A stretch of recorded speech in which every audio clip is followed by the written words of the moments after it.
What's up mga ple? Ito yung Suzuki Access 125 kasi meron nagtanong kung pwede daw ba yung top box kasi hindi daw mabubuksan yung gasoline lid dun sa likod. Well, ito sa nakikita nyo ngayon, ito yung version na standard. Ayan, standard version to.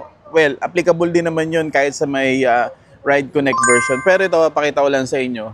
Ito yung sample na top box. Ayan. And then, ito yung kanyang bracket. So, sa nakikita nyo dito, ito yung gasoline lid.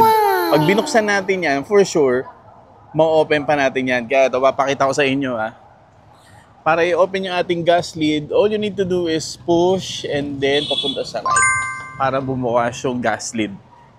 Ayan. So, naka-open na siya. Hop! O, diba? Sabi ko sa inyo pwede lagyan ng top box yung access.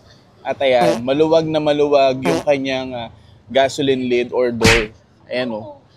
Kaya sana nasagot natin yung tanong ninyo at pwede sa Suzuki Access ang top box.